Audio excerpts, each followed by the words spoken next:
Calling all JavaScript developers and people interested in starting a conference.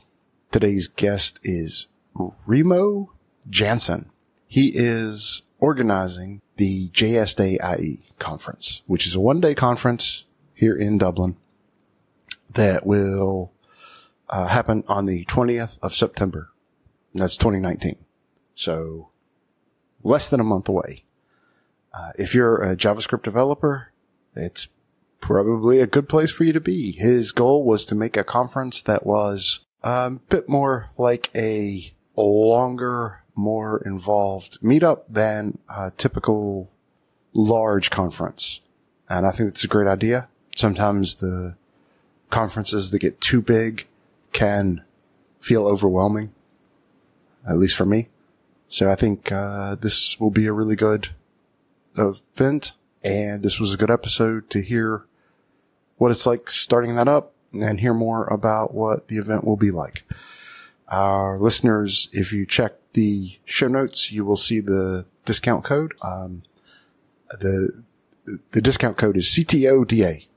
So that's just for us. But the link is in the show notes along with all the other links to the conference page and social media resources. Enjoy, and maybe I'll see you there.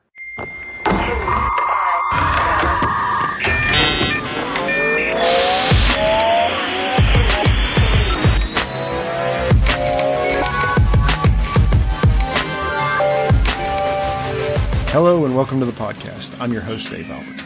In this show, I talk about technology, building a company as a CTO and co-founder, and have guests to discuss their roles in technology and entrepreneurship.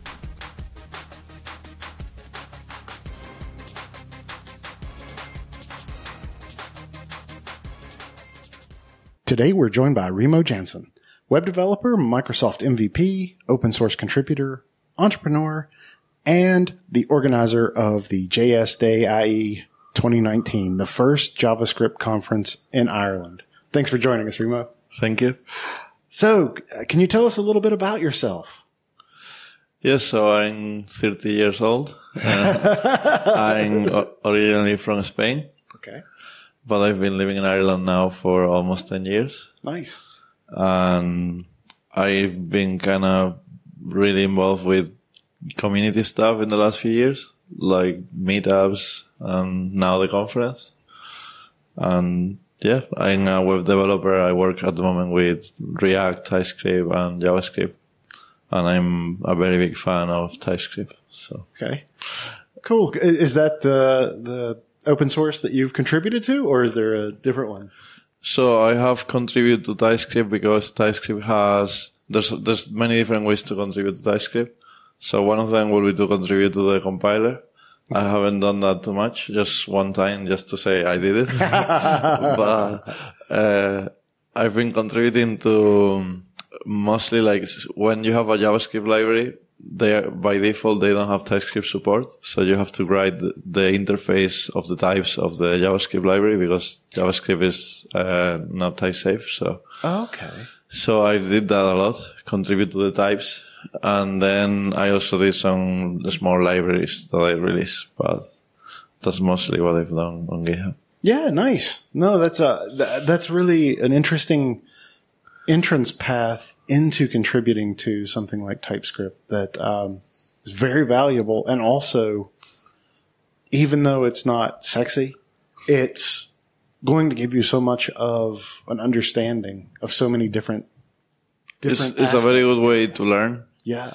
It's now maybe a little bit more difficult because at the beginning there was, for example, maybe there was no types at all for some library. Yeah. So you contribute like the version 1 and maybe the version 1 wasn't perfect, but it was okay to do it. But now it's more difficult because now the types are very advanced, like they're very mature. So contributing now maybe requires more expertise than before. Yeah. But it was a very good way to get started, basically. Nice. What drew you to TypeScript? So I think it's my background. So originally I was in college, I was like a Java and C++ developer. But then when I first came to Ireland, I started to work with Visual Basic, actually. Visual Basic? Yeah. And then I moved to C#. And I kind of stick with Microsoft technologies then for a good while. And I really like, the thing I liked the most about Microsoft technologies at that time was the tools. So Visual Studio, for me, was a very good tool. Yeah. And then I eventually, because business needs, I ended up doing some JavaScript because, websites were becoming more like client-side oriented and somebody had to do it. And I was kind of like the only one in the team that knew a little bit of JavaScript because everybody else was kind of like more focused on backend. Yeah. So just because I knew a little bit more, was like, okay, so you're going to be the one. That's going to be your job. But then I ended up doing the entire website front end, basically. So I got more and more into JavaScript. And I really enjoyed it. It was, I found JavaScript to be a very weird language because I hate it and love it simultaneously. Don't we all? Yeah. Anybody who loves it also hates it. At least parts of it, yeah. Yes, there was a lot of bad things, but also when I wrote it, I feel like I could do a lot of things in many different ways. I have like a lot of freedom. So I like that about the language. But at the same time, I found it very messy. So I found like I needed to put some architecture kind of organization in place. So I started to use require.js. Yeah. Because there was like no modules at the beginning. So everything was like global. It was like a mess.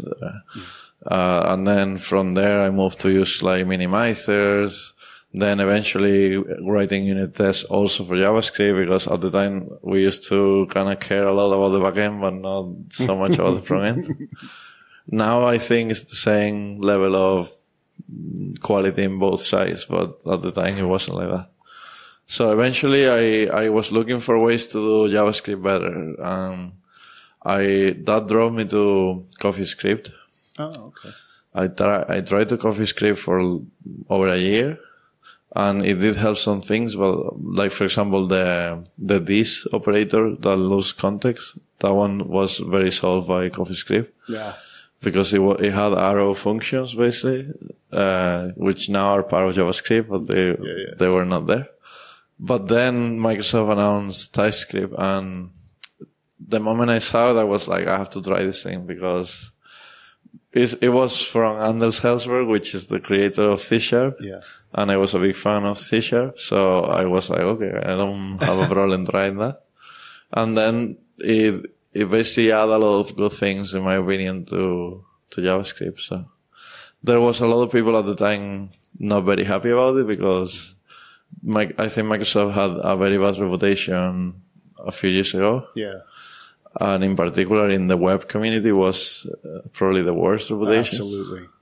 So that at the time everybody was like, that's not going to go anywhere, that's not good. But I was lucky I chose it, because it has come far. So. Yeah, it has gained quite a lot of momentum.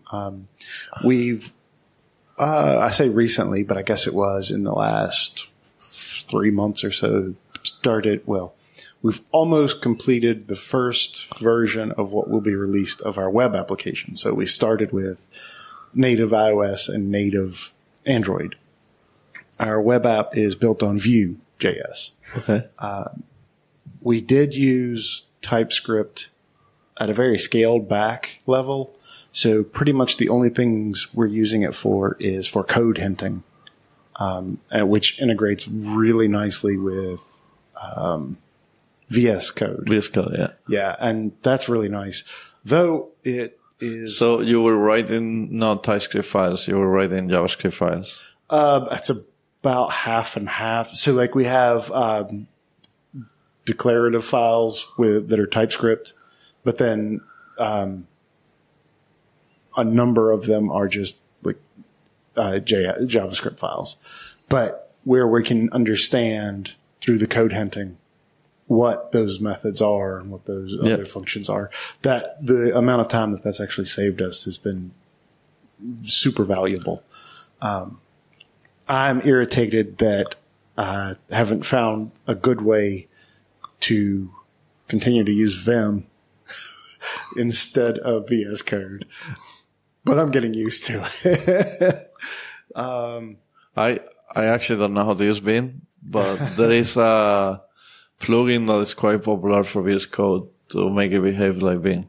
Oh, yes. Those never work the same. Okay. I mean, for the majority of the people who aren't like me and ridiculous, I come from a time before Windows. Yeah. You know, Windows didn't exist. I came from the DOS 6. Actually, it was DOS 5 was one of the first ones that I used. So I was using Linux in 96, maybe 97, depending on when you can say that I really started using it. So Vim is just it's where I want to be. I want to be as close to the terminal as possible. But I'm getting used to VS Code, and it's a good experience. And we are using Azure serverless functions. And to be able to deploy that directly from your editor while you're testing things, I have to say that's pretty nice. It's a very fast development cycle. So yeah. So what got you interested in starting the JSDayIE? So basically, it's a long kind of process. So I started with TypeScript, and then after maybe 1 year or so, when I feel confident with it, I basically update my profile on LinkedIn, and the way you can add the skills. Mm-hmm. So I add TypeScript. And believe it or not, that led to me writing a book. What was the name of the book? Learning TypeScript. So after I had the skill, I was contacted by somebody random from the internet. And it was basically from Pact Publishing. Sorry? Pact Publishing. Pact Publishing? Pact Publishing? Publishing. Pact Publishing. Yeah. Sorry. They are from Brighton, I think, in the UK. So they want me to review a book, which was called Master TypeScript. And it was basically just to read the book and give them feedback about if it was good enough or not. And that opportunity came because they were trying to find somebody with TypeScript experience, and at the time, as I say, TypeScript wasn't very popular at the very beginning, so nobody was experienced with it, basically. So when they searched probably for TypeScript, I assumed I came out there in the results. So that's how they found me, basically. It was very lucky. And then after reviewing the book, they liked my feedback, so they say, how about you write the next one? So they offered me to write the Learning TypeScript one. Nice. Yeah. And then that led me to start the TypeScript meetup in Dublin. Because before the book, maybe I'm stupid, but I kind of feel like to do public speaking, I used to think that you needed to have some very high level of skills, stuff like that. I was like, no, nobody's going to listen to me. Like, there's no point. But then after I published the book, that kind of gave me some confidence. Mm-hmm. I was like, maybe I can share something, Yeah. So I started the meetup because of that. And then eventually I tried just to try to help my meetup to grow. I kind of partnership with other meetups. So I partnership with JavaScript Dublin, with React Dublin. Sometimes we did a couple of events that were kind of like mixed, And eventually I got to meet almost the entire community of JavaScript in Dublin. And after that, I realized that that the community here is huge. It's very big. And second, that there was there's conferences, but they are not for developers, I think. Mm. Like there is Inspire Fest, there is UXDX, but they are kind of more for product people than for developers, Right. There is now one that is ShipItConf. That one is for developers, but it's more like DevOps, Mm-hmm. So I think there's not really a web development conference in Dublin. I don't think there's such a thing. Because even before we had the Web Summit, but that wasn't either for developers. That was for startup people like you. Yeah, back when the Web Summit was here, there was actually a code track, but it was one day out of the 3 days, which I thought was ridiculous. But I went to one of them and I didn't feel like it was, basically, nobody was showing an IDE or anything like that, you know? So it's like, this is not a conference for developers. Yeah. You know? Yeah. So I think there was opportunity for that. And if there was such a thing, I would go. So I was thinking maybe there's more people in the community who thinks the same, you know? Yeah. So they will go as well. And now that it's happening, I think it's very good because it's very good in many different ways. So obviously this year is the first time, so we're not going to get nobody crazy famous or anything like that.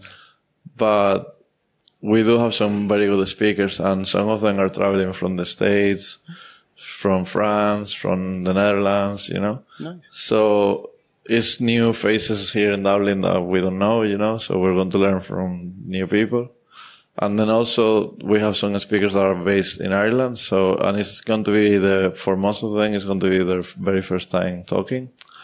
So it's very good for the community because the ones who are here and belong to the community will grow, and also we will learn from other people from other communities. So I think it's going to be a very good thing.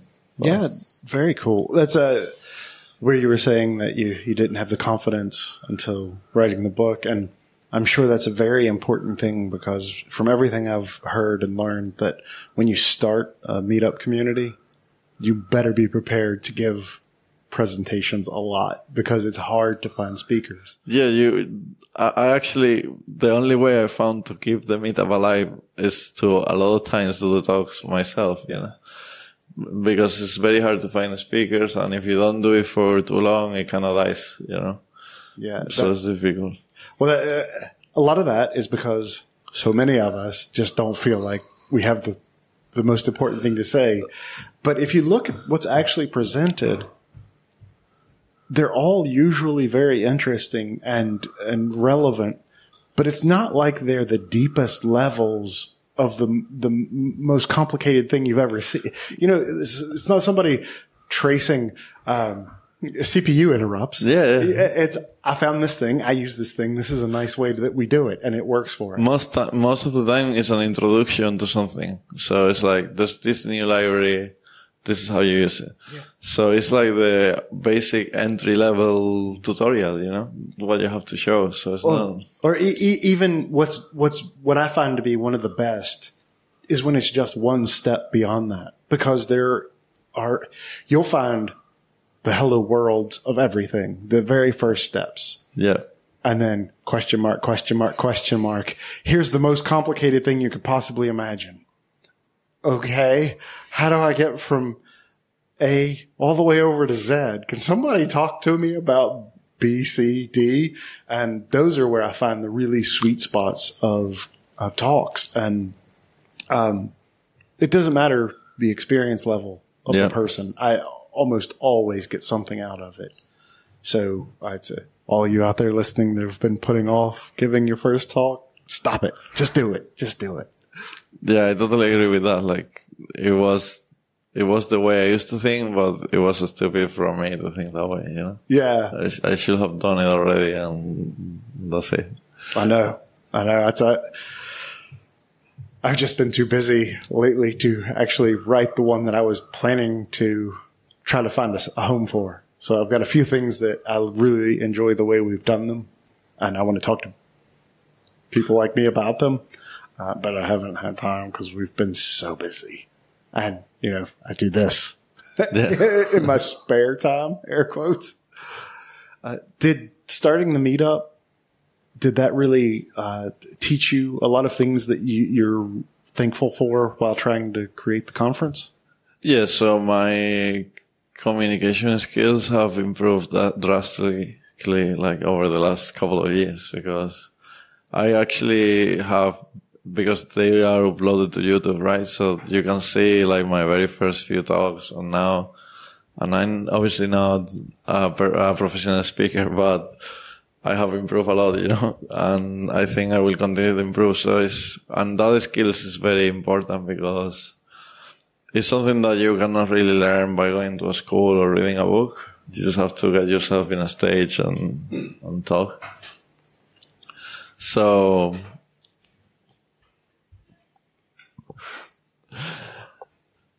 it's basically something that you cannot learn by reading a book or going to some school or something. So you have to practice. That's the only way. And I find that even if you practice,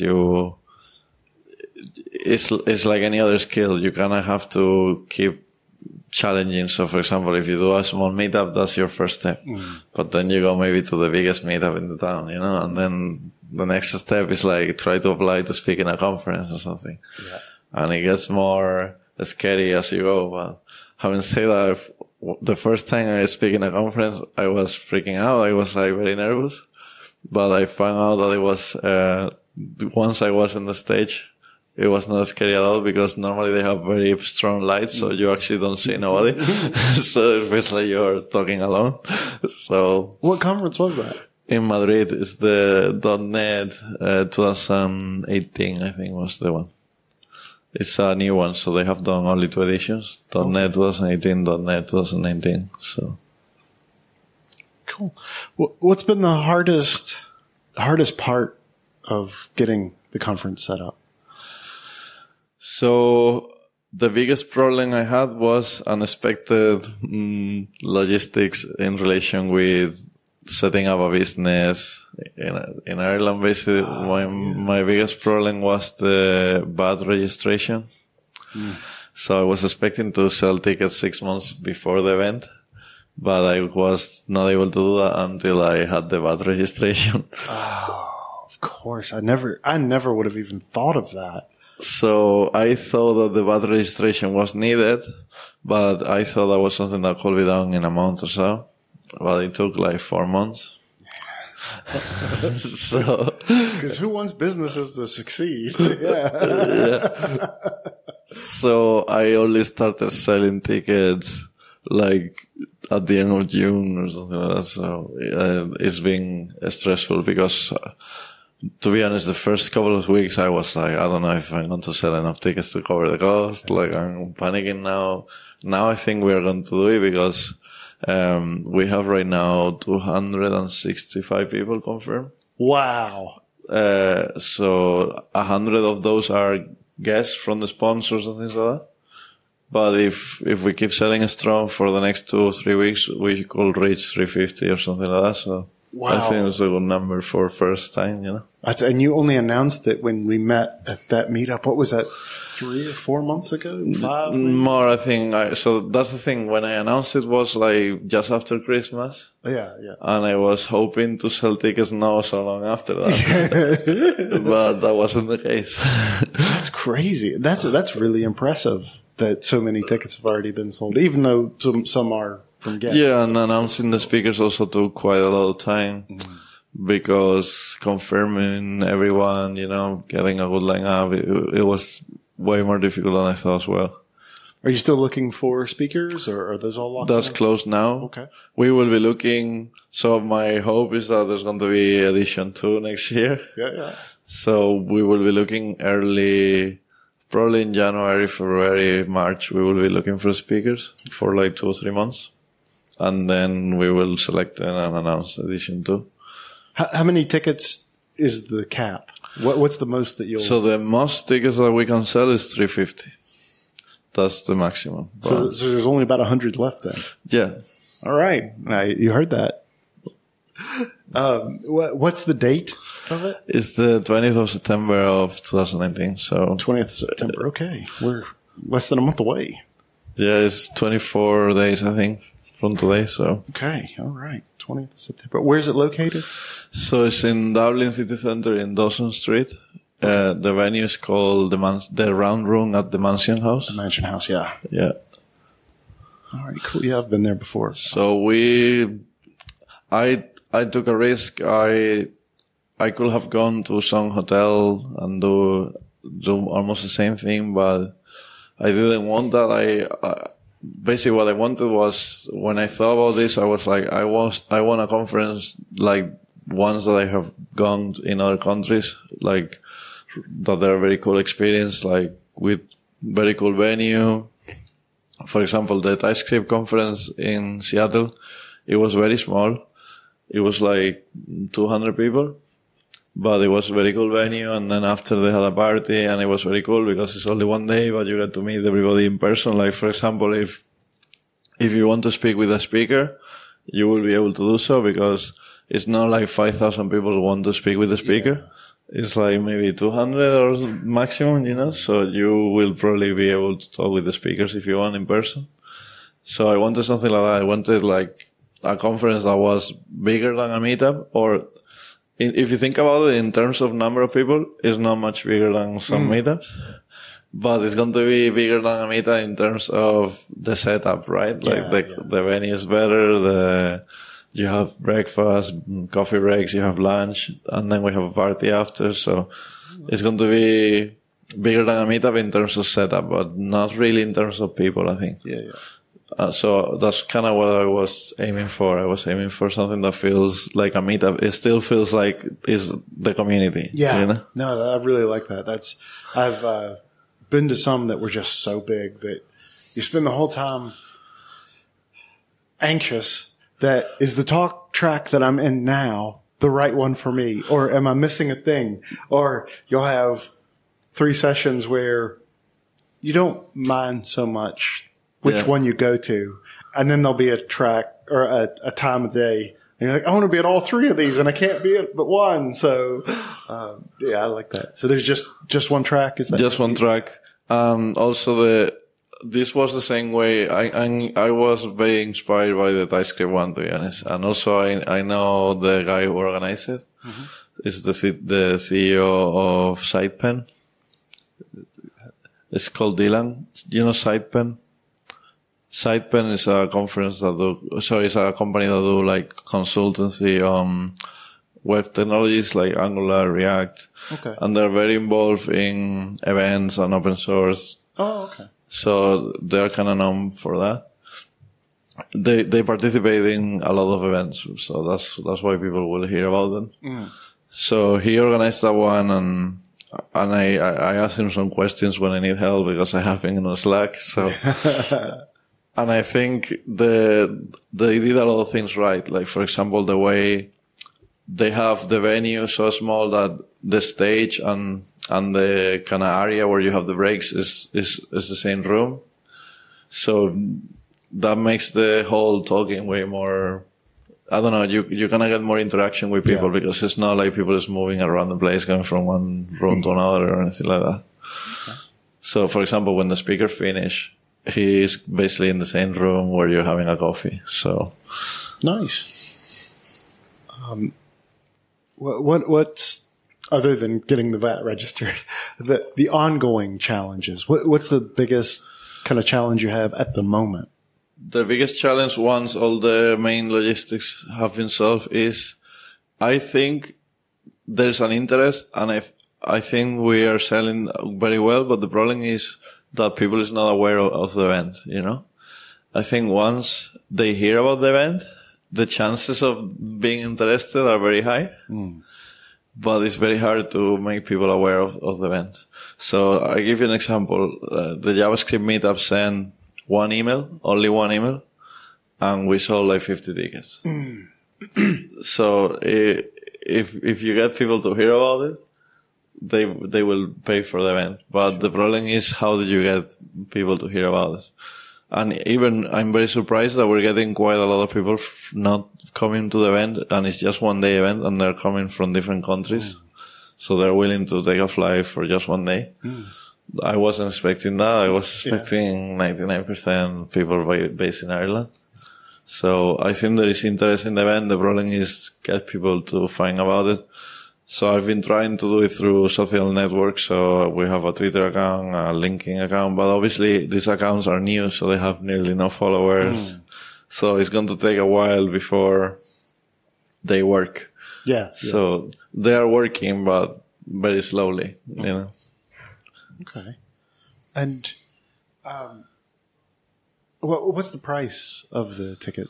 So we started with €95, I believe, plus VAT, basically. Mm-hmm. Let me double check. Yeah, so the super early bird was €95. Then early bird is 145 and regular is 195. And when does the regular? And we are about to run out of early birds right now. So regular will be like in next week. The last 3 weeks is going to be mostly regular. Okay. So by the time this is posted? The way it works is we have them capped by number of tickets, not by date. I gotcha. Okay. All right. So you better hurry up.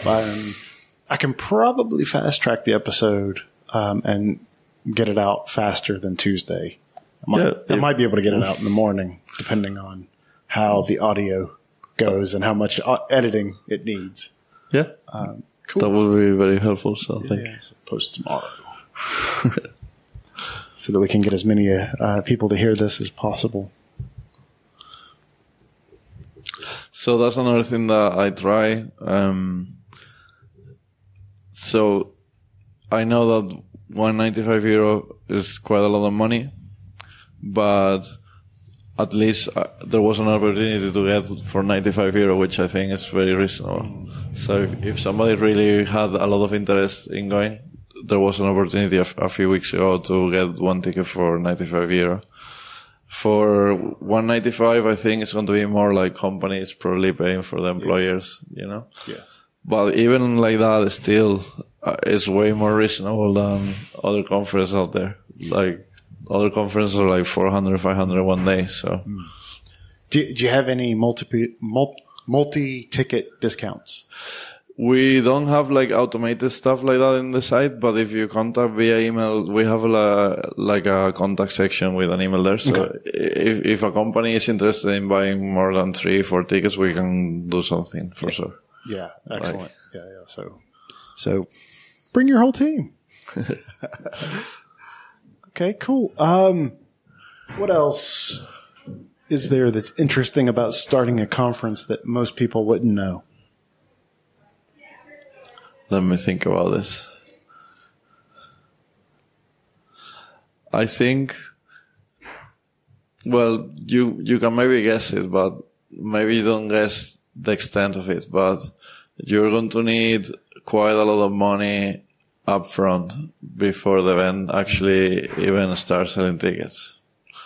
Because you have to pay deposits for venues and for food and everything. Mm-hmm. We're talking about 450 people, so the deposits are large. Yeah.